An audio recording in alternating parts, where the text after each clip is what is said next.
Professor साहब शुरू करें। जी बिल्कुल। तो तोश जितना खूबसूरत दिखता है उतना ही मिस्टीरियस है। उस गांव में कुछ गड़बड़ थी और उन्हें वहां से जितना जल्दी हो सके वापस चले जाना चाहिए।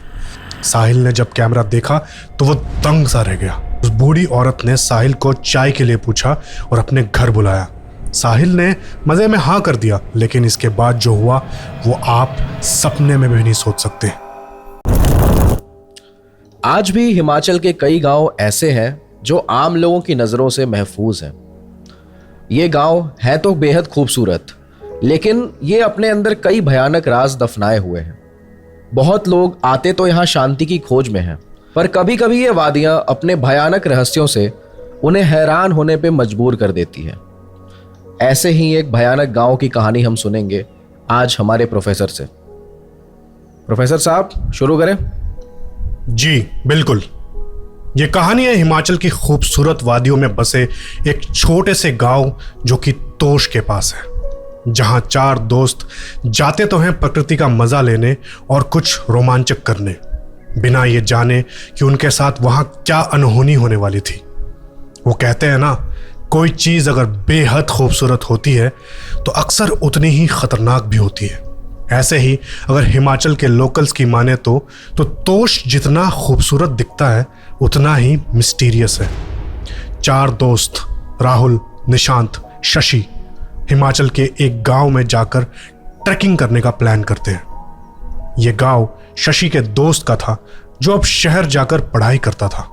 उसके घर में कोई भी नहीं रहता था, इसीलिए उसने शशि को अपने उसी घर की चाबी दे दी, लेकिन एक खास चेतावनी के साथ कि गांव में पहुंचकर किसी भी शख्स से कोई भी बात ना की जाए। लेकिन ऐसा क्यों? यह बात शशि को समझ नहीं आई। शशि और उसके तीनों दोस्त गांव से थोड़ा दूर शहर के बस स्टैंड पर उतरे। बस स्टैंड से गांव तक जाने के लिए कोई साधन नहीं था, इसलिए वो चारों ने एक लंबा पैदल सफर तय किया और गांव तक पहुंच गए। गांव में चारों तरफ सन्नाटा था, वहां उन्हें कोई भी दिखाई नहीं दिया। बस स्टैंड से उन्होंने वहीं का एक लोकल गाइड को पकड़ लिया ताकि वो उन्हें गांव तक पहुंचा सके। उस शख्स का नाम शिबू था। वो लोग गांव में दिन रहते ही पहुंच गए थे, मगर फिर भी वहां कोई इंसान नजर नहीं आ रहा था। थोड़ी दूर चलने के बाद एक घर के बाहर एक बूढ़ी औरत बैठी हुई थी। शिबू ने उन लोगों को साफ बताया था कि वहां कोई भी तुमसे बात करने की कोशिश करे तो तुम्हें गांव वालों से बात नहीं करनी है। जब उन पांचों की नजर उस बूढ़ी औरत पर पड़ी तो वो बूढ़ी औरत उन्हें देखकर मुस्कुराने लगी। बाकी सब तो आगे बढ़ गए, लेकिन साहिल उस औरत के पास रुक गया और उनकी तस्वीरें खींचने लगा। शिबू और बाकी लोगों ने यह देखा तो उन्होंने साहिल को आवाज लगाई। शिबू ने सबको चेतावनी दी कि साहिल को जल्दी से उस औरत के पास से बुला लिया जाए, वरना इसका अंजाम अच्छा नहीं होगा। उन्हें कुछ समझ नहीं आया। शिबू के चेहरे पर परेशानी और माथे पर पसीना साफ दिखाई देने लगा।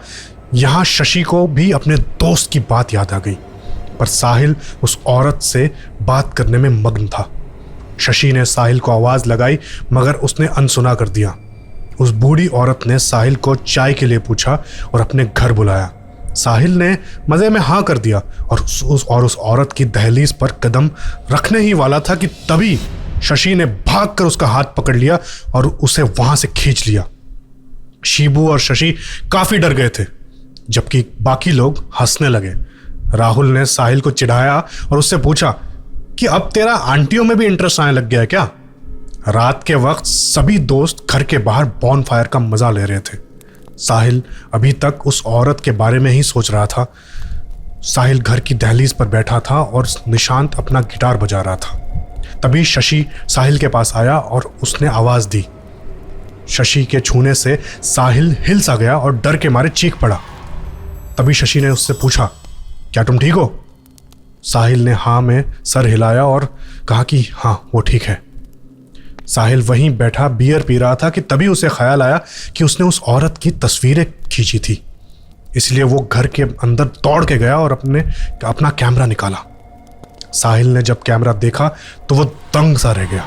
वो औरत जब साहिल से दिन में मिली थी तो बिल्कुल नॉर्मल थी, वहीं उस औरत के कैमरे में जो तस्वीरें थी वो किसी चुड़ैल से कम नहीं दिख रही थी। साहिल के माथे पर पसीना आ गया। उसे समझ नहीं आया कि आखिर ऐसा कैसे हो सकता है। उस औरत की वो भयानक छवि जैसे साहिल के दिमाग में बैठ गई हो। तभी साहिल की नज़र एक दरवाजे पर पड़ी जो घर के पीछे की तरफ था। उस दरवाजे के सामने ही एक नदी बहती थी। साहिल को दिखा कि नदी के किनारे एक बड़े से पत्थर पर कोई उसकी तरफ मुंह करके बैठा हुआ है। साहिल जो उस औरत की भयानक छवि देख के सहमा हुआ था, जैसे तैसे डर डरा के वो धीरे धीरे अपने कदम आगे बढ़ाता है और पीछे के रास्ते से उस तरफ बढ़ने लगता है। जैसे जैसे साहिल उस तरफ बढ़ रहा था, पत्थर पर बैठा वो शख्स और नजर आ रहा था। वहां वही औरत बैठी हुई थी, वो भी अपने उसी भयानक अवतार में जो साहिल ने अपने कैमरे में देखा था। उस औरत की बड़ी बड़ी आंखें साहिल को ही देख रही थी। उसके चेहरे के आगे बिल्कुल बिखरे हुए सफेद बाल थे। ऐसा लग रहा था जैसे उसकी उम्र 200 साल हो। काले कपड़ों में बैठी उस औरत के चेहरे पर एक अजीब सी मुस्कान थी। साहिल उसकी ये डरावनी सूरत सामने से देखकर और भी सहम गया। साहिल इससे पहले कुछ और सोचता या करता, अगले ही पल वो औरत साहिल के सामने आ गई और उसने मुस्कुरा के पूछा, बेटा चाय नहीं पियोगे? इतना कहकर वो आंखें चौड़ी करके जोर जोर से हंसने लगी। उस औरत या कहे उस डायन की हंसी सुनकर साहिल की चीख निकल गई। साहिल की चीख सुनकर उसके दोस्त अचानक से खामोश हो गए। शशि, निशांत और राहुल घर के अंदर गए तो वहां साहिल नहीं था। शिबू के चेहरे पर परेशानी छा गई, मानो जैसे वो जानता था कि साहिल के साथ क्या हुआ है। साहिल नदी किनारे बेहोश पड़ा था। उसके दोस्त उसे उठाकर वहां से घर के अंदर ले आए।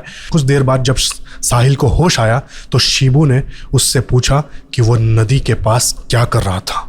साहिल के दिमाग में फिर से उस औरत की वो भयानक छवि आने लगी। साहिल ने चौंकते हुए बताया कि उसने वहां वो औरत देखी थी। शिबू यह सुनकर चौंक गया। निशांत ने साहिल का मजाक उड़ाया और कहा कि वो कुछ ज्यादा ही सोच रहा है इस बारे में। साहिल ने सबको यकीन दिलाने की कोशिश की, लेकिन किसी ने उसकी बातों पर यकीन नहीं किया। शशि ने साहिल से कहा कि उसे आराम करना चाहिए, शायद लंबे सफर की वजह से वो थक गया होगा। साहिल ने सबको यकीन दिलाने की कोशिश की कि उस गांव में कुछ गड़बड़ थी और उन्हें वहां से जितना जल्दी हो सके वापस चले जाना चाहिए।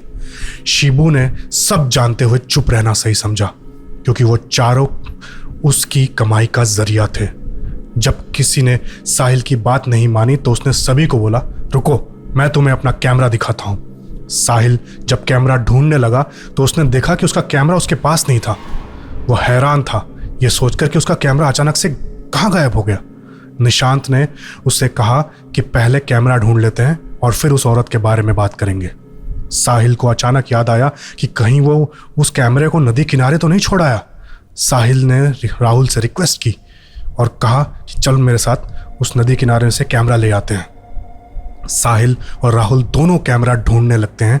काफ़ी कोशिश के बाद अचानक से साहिल को वो कैमरा उसी पत्थर के पास गिरा हुआ दिखता है जहां उसे वो औरत दिखी थी।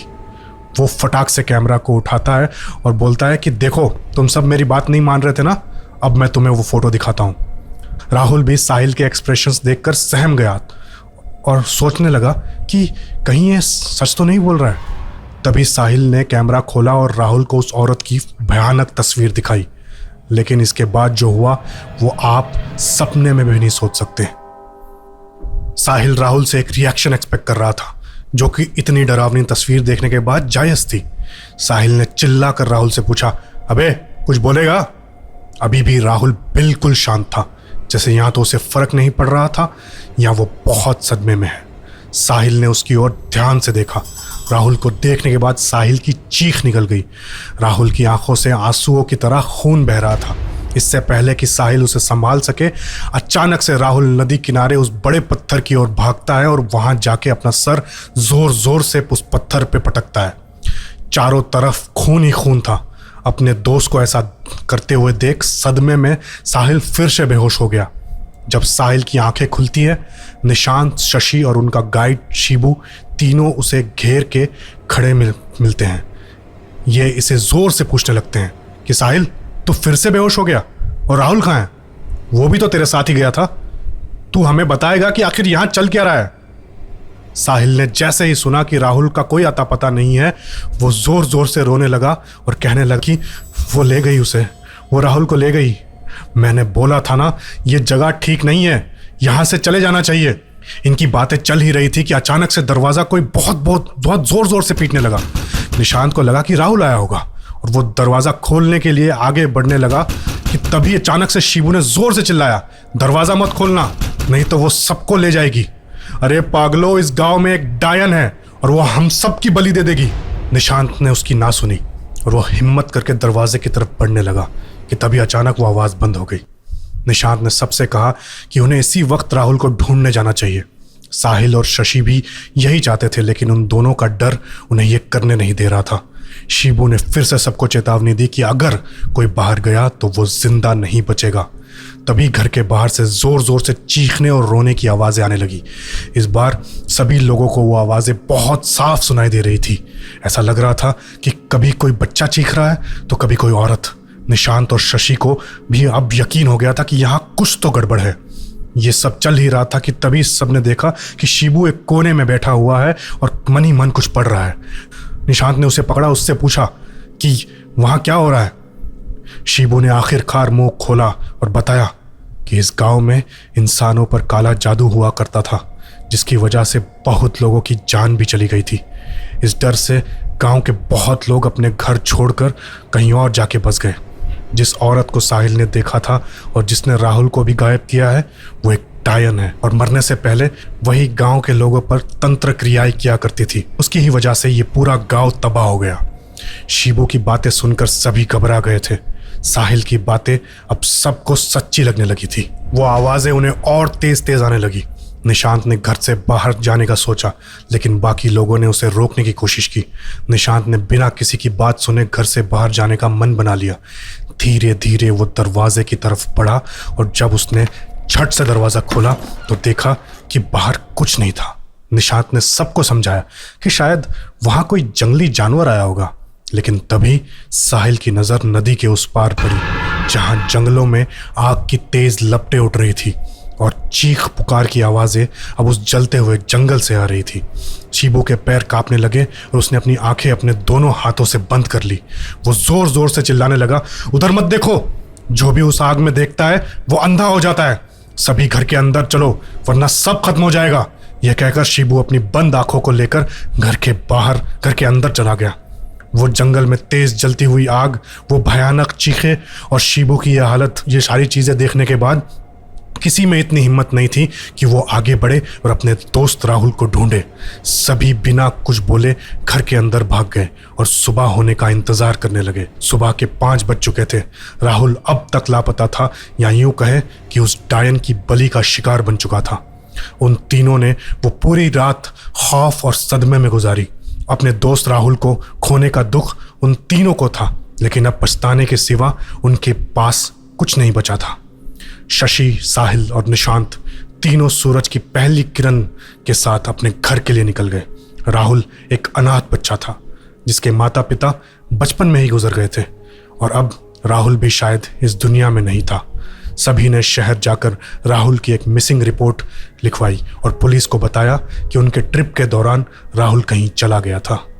निशांत और शशि इस हादसे के बाद अपनी लाइफ में नॉर्मल होने की कोशिश कर रहे थे, लेकिन साहिल, जिसने उस औरत को इतनी करीब से और राहुल को आखिरी बार देखा था, उसका नाता उसके दोस्तों के साथ बिल्कुल टूट गया था। सिर्फ दोस्त ही नहीं, बल्कि साहिल के बारे में किसी को कोई खबर नहीं थी। उसके माता पिता से मिलकर जब निशांत ने उसके बारे में पूछा तो उन्होंने उसे बताया कि साहिल जब से घूम के आया था वो बहकी बहकी बातें करता था और वापस उसी गांव जाने की बात किया करता था। एक दिन जब हम रात में सो रहे थे, अचानक से साहिल गायब हो गया और फिर बहुत ढूंढने के बाद भी किसी को नहीं मिला। निशांत को शायद ये अंदाज़ा था कि आखिर साहिल के साथ हुआ क्या होगा, लेकिन उसकी हिम्मत नहीं हुई कि वो उसके घर वालों को कुछ बता सके या वापस उस गांव जाके साहिल को ढूंढ सके। निशांत की प्लान की हुई इस ट्रिप ने उसके 2 दोस्त छीन लिए। वो आज भी समझ नहीं पाया कि आखिर उनके साथ हुआ क्या। मतलब जिसने भी उस औरत की असली छवि देखी थी वो इस दुनिया में नहीं रहा। साहिल को तो उसने शुरुआत में ही शिकार बना लिया था, मगर राहुल, उस बेचारे ने तो बस उसकी एक तस्वीर देखी थी। क्या अभी भी वो तस्वीर साहिल के कैमरे में है? हाँ, निशांत साहिल का कैमरा अपने साथ वापस ले आया और उसने एक दिन उस कैमरे की मेमोरी ऑनलाइन पोस्ट कर दी। वो फोटो कुछ ऐसी दिखती है।